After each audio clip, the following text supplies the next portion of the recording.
नमस्कार मित्रांनो, स्वागत आहे. भाऊचा धक्का, गणपती बाप्पा मोरया, गणपती बाप्पा स्पेशल भाऊचा धक्का असणार आहे. आणि हा धक्का कोणाला बसणार आहे ते सगळ्यांविषयी आपण चर्चा करणार आहे. पण त्याच्यापूर्वी जर का तुम्ही सबस्क्राईब नसून केलं, प्लीज मित्रांनो सबस्क्राईब करा. आणि तुम्हाला गणेश चतुर्थीच्या हार्दिक हार्दिक सर्वांना शुभेच्छा. भाऊंना विचारूया नक्की गणपती स्पेशल काय आहे. नक्कीच भाऊ, तुम्ही तर शुभेच्छा दिल्यात आपल्या सर्व दर्शकांना, आपल्या सर्व मित्रांना. मी देखील सर्वांना गणेश चतुर्थीच्या हार्दिक हार्दिक शुभेच्छा देतो. आणि सुरुवात करतो की आपण बघितलं की रितेश भाऊनी जो मागचा भाऊचा धक्का केला तो जवळजवळ 2 दिवस शनिवार आणि रविवार निकीची स्तुती करण्यामध्येच घालवला. निकीला हे करण्यामध्येच घालवला. बऱ्याच प्रेक्षकांचा त्याच्यावरती रोष आला की निकी एकदम चुकीच्या पद्धतीने खेळते किंवा निकीची भाषा बरोबर नाही. तरी रितेश भाऊंनी तिची पाठराखण काय केली, रितेश भाऊंनी तिची स्तुती का केली, आम्हाला तर ते बघायचं नाही आहे. काही गोष्टी की भरपूर घडल्या होत्या ते का दाखवलं नाही. तर तसंच काहीतरी याच्यामध्ये मला असं वाटतं ह्या भाऊच्या धक्क्यावरती झालेली आहे. आणि बिग बॉस मेकर्सनी रितेश भाऊंनी याची दखल घेतलेली आहे. आणि दखल घेण्याची गरज पण पडलेली आहे, कारण घरामध्ये निकीचं वागणं तसं झालेलं आहे. निकी ज्या पद्धतीने निकीने प्रत्येकाचा बाप काढला आहे, जान्हवी असेल किंवा आर्या असेल. जान्हवीला त्या दिवशी देखील बोलली की मी कोणाच्या बापालाही घाबरत नाही, तुझा बाप वगैरे. आर्याला पण म्हटली कालच्या ते भांडीला पण, आर्याची जरी चुकी असेल परंतु बाप काढणं काही चांगली गोष्ट नाही. DP दादांनी त्याच्यामध्ये स्टँड घेतला होता. पण रितेश भाऊंनी तेच केले. मग आर्याला एक सेपरेट चेअर दिली आहे, तिथं बोलून घेतलं आहे की आर्या ही तुमची चेअर आणि मी तुम्हाला शिक्षा सुनावणार आहे. जसं आपण प्रोमोमध्ये बघितलं आहे की हा बिग बॉसचा सीझन जोपर्यंत चालणार आहे तोपर्यंत तुम्ही काय कॅप्टन घराच्या होऊ शकत नाही. एक तगडा हा डिसिजन मी म्हणतो बिग बॉस मेकर्स आणि विशेष करून रितेश भाऊंनी घेतलेलं आहे. मी असं म्हणू शकतो 100%. कारण ज्या प्रकारे तिने वर्षाताईंना देखील त्रास दिला तर आपण बघितलं आहे. आणि आपण म्हणू शकतो की जान्हवीला कॅप्टन करायचं नव्हतं म्हणून की काय तिने आपल्या सूरजला सपोर्ट केला, पण आपला सूरज झाला हे तर चांगलंच झालं. मला असं वाटतं आहे की तिचं वैयक्तिक त्याच्यामध्ये हे होतं म्हणून तिने आपल्या सूरजला पाठिंबा देऊन सूरजला तिने पुढं न्यायचा प्रयत्न केलेला आहे. ही चांगली गोष्ट आहे. परंतु कोणाचा बाप काढणं चांगली गोष्ट नाही. निकी ही आपली संस्कृती नाही. आणि ते एकदम खडे बोल असे रितेश भाऊंनी सुनवलेले आपण बघितलेले. अशाच प्रकारे आरबाज असेल, निकी असेल किंवा अजूनही घरातले जे बाकीचे जे सदस्य आहेत यांचं काय हे झालेले, रितेश भाऊ त्यांच्यावरती खूप भडकलेले. एकदम तगड्या आवाजामध्ये एकदम ह्याच्यामध्ये त्यांचा समाचार घेतलेला आहे असं आपण म्हणू शकतो. कारण आपण बघितलं आहे मागच्या वेळेस प्रेक्षकांचा खूप रोष झाला होता भाऊच्या धक्क्यावरती की रितेश भाऊ हे चाललं आहे काय. निकी पुराण आम्हाला ऐकायचंच नाही आहे. तुम्ही निकीला अख्खा महाराष्ट्र बाहेर शिव्या घालतोय, तुम्ही घरामध्ये म्हणताय नाही निकी तू बरोबर खेळली, तू छान खेळली, तुझं खेळणं बरोबर आहे.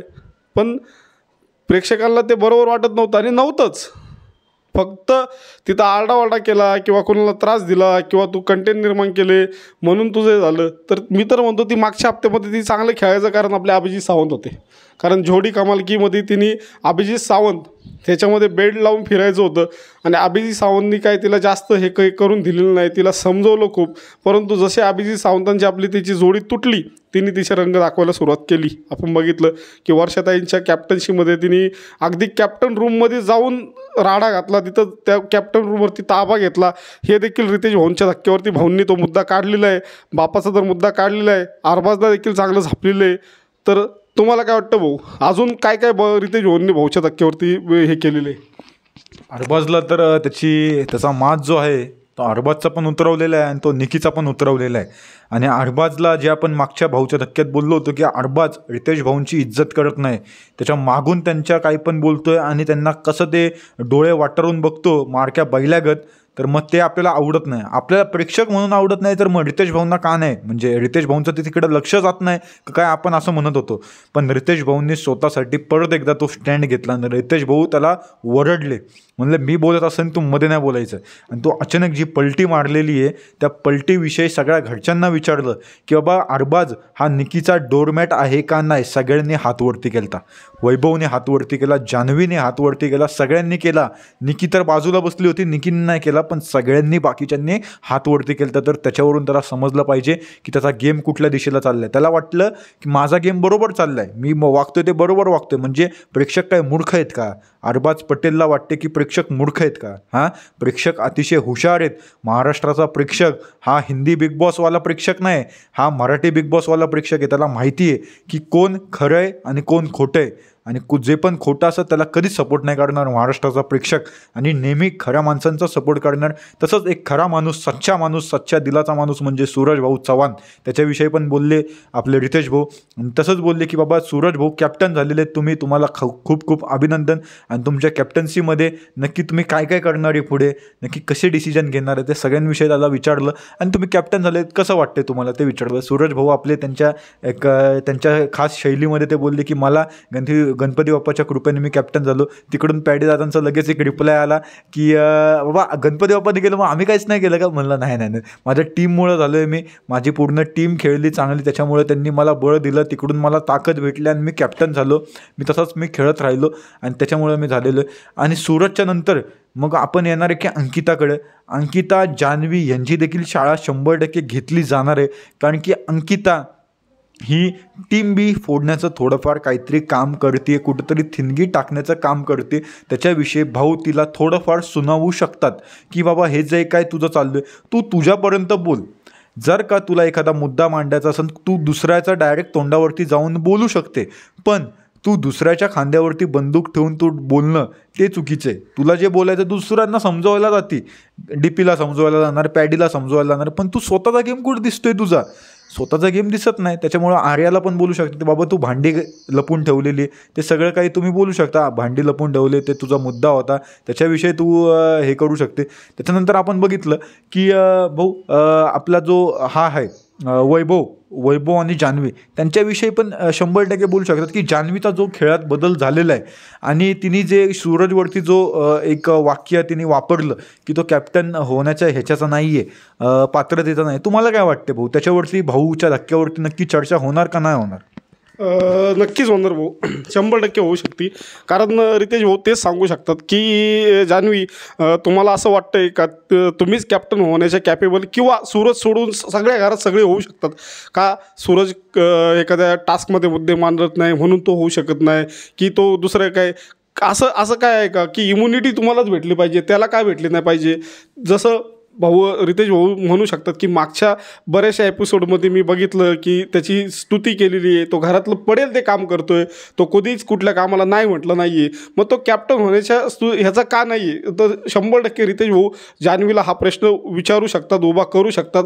आणि जान्हवीबद्दल मी तर म्हणतो घनश्याम आणि जान्हवीच्या ह्याच्याबद्दल देखील रितेश भाऊ थोडासा स्टँड घेऊ शकतात, बोलू शकतात की घनश्याम यांची चुकी नाही आहे, लाज तुम्ही काढली, घनश्याम यांची चुकी नाही, गेम आहे, कोणाची लाच काढली तर ते तुम्हाला काय बोलले, तू त्याला म्हणजे बोलली की जान्हवी घनश्यामला की बाबा तुम्ही त्या टास्कमध्ये वैभवचं नाव घ्यायला पाहिजे होतं, तुम्ही अरबाजचं घेतलं, तुम्हाला वैभव एवढं शिकवतोय, वैभव तुम्हाला सपोर्ट करतोय आणि तुम्हाला लाज वगैरे वाटते का, तर तुम्ही अरबाजचं म्हणजे असं तिने नाव नाही घेतलं पण तुम्ही दुसऱ्याचं नाव घेत आहे.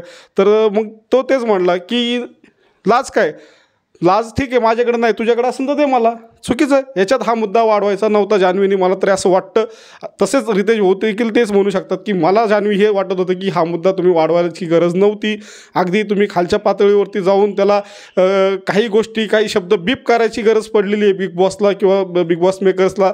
इतक्या खालच्या पातळीवर जाऊन घनश्यामवरती जर तुम्ही टीका करत असाल आणि घनश्याम चुकून या घराचा ह्या हप्त्यात किंवा म्हणजे भाऊच्या धक्क्यावरती या विकेंडवरती इव्हेक्ट झाला, बाहेर गेला, तर जान्हवीचं रिॲक्शन काय असेल मी तर म्हणतो.